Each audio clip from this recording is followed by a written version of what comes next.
Alex, I want to bring the conversation back now to focus a little bit more on the fossil fuels. And one thing I think gives us a good segue here is you highlight a few different facts that have been presented to us that are actually not true. And I'm going to try my best to read off a couple right now. Chiefly just the idea of productivity, or the idea that, solar or wind energy is better for the environment than fossil fuels, but it doesn't actually, going back to this idea of taking the full contextual scope of the full context at play there. Talk to us a little bit about maybe that example in particular, wind, solar, and fossil fuels, and the lies that were being spun out, and what the full context looks like. Sure. So just to connect this to the last point we're talking about, because it's very relevant, is the world is not a delicate nurture, it's wild potential, it's dynamic, deficient, and dangerous. We need to become extremely productive in order to flourish. And to become productive, we need super productive, we need machines to do most of our physical work for us. And so energy is what enables us to do that. But the energy has to be cost effective. And I have four basic dimensions of cost effectiveness. So one is it has to be low cost. It also has to be reliable / controllable, because if it's not, then you can't use it when you need it in the quantities you need it. It needs to be versatile. So it needs to be able to power every form of machine imaginable, including hard to power things like giant cargo ships and airplanes. And then it needs to be on a global scale of billions of people in thousands of places. And the fact of the matter is there's only one source of energy that right now provides what I call ultra cost effective energy that checks all four boxes. And that's the fossil fuels. So oil, coal, and natural gas. And those combined provide 80% of the world's energy, including even more of its transportation energy and what's called its industrial heat energy. So generating a lot of heat for various industrial processes like steel making. And it's also growing fast, which is very important. And it's growing fast, particularly in the parts of the world that care most about low cost, reliable energy, such as China, that's about 84% fossil fueled and is using a lot of coal electricity in particular to make our supposedly green solar panels and wind turbines. So the basic fact is that fossil fuels, unless you're a total conspiracy crank, there's something special about fossil fuels because they've had competition for generations. They're still 80% and growing. They are uniquely cost effective. They're used in places like Japan that would rather not use them because they don't have domestic resource. So what's going on?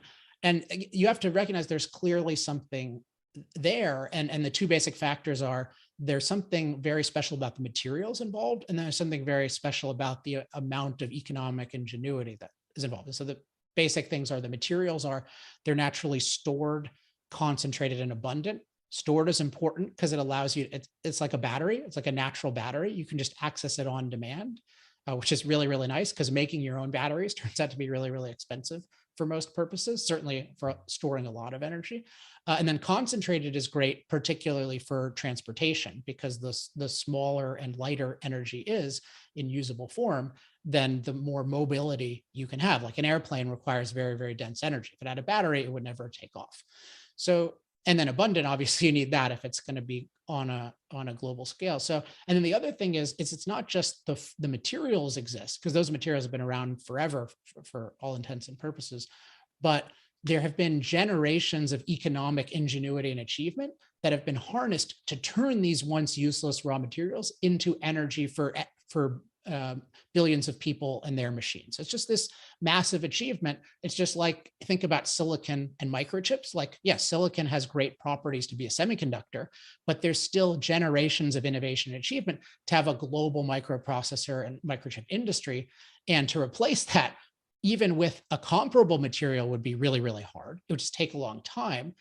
But imagine trying to replace it with an inferior material. And basically with solar and wind, it's very difficult because you're dealing with the sun and the wind, which they are abundant, but they are not stored. They are intermittent flows of energy that most of the time are not available, and certainly not available in the quantities that you happen to want energy in. And then they're very dilute. So to harness them, you need to take up enormous amounts of space, and you need very large amounts of materials to be mined, as well as things like transmission lines. And so these are the realities. You could imagine things where if you could get batteries cheap enough on some crazy scale, maybe, but we're nowhere near that. So in fact, the situation is, in practice, solar and wind are used as supplements to these reliable, controllable sources of energy, mostly fossil fuels, to some extent also hydro and nuclear. We could talk about nuclear, which I think is the most promising, but it's mostly fossil fuels giving life support to the solar and wind. And yet that is not acknowledged in these things. I mentioned the levelized cost of electricity, which a lot of people use, and they're just denying the fact that these right now are parasites, and that if you look at the places that are using them on a large scale and you do valid accounting, you see that they increase the price of electricity because you have to have the 100% reliable grid, and then you have to have all of this unreliable energy infrastructure on top of it. So, and then what happens is if you are upset that you're paying more money, then you try to cut back down on reliable infrastructure. That's what we've done where I live in California. And then you face blackouts. So the fact is, these things are right now, they're parasites that are increasing costs and decreasing reliability. And yet that is not being acknowledged. It's not being acknowledged that they're a failure now. And then there's this insane speculation that these parasites that provide 3% of the world's energy, which the world still needs much more energy, can in 27.5 years provide 100% of the world's energy for the whole world. There's using things that have never been tried, using an amount of mining and infrastructure development that is completely unprecedented, and happening in an anti-development environment, because the whole context here is we're trying to be green, and solar and wind require more development, more mining than these others. So this is not going to be allowed to happen.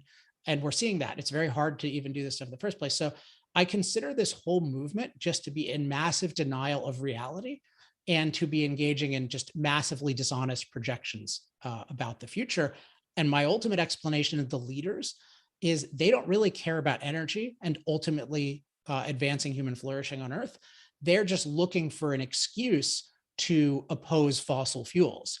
And so their excuse is, oh, we've got this exciting green energy, don't worry about it, it'll work. But I think we're seeing right now with this energy crisis, it does not work to try to even slowly replace fossil fuels with what I call these unreliables. And that's why we're having skyrocketing prices, blackouts, and threats of starvation. So we need to re-educate the world and reverse course. This is really a travesty.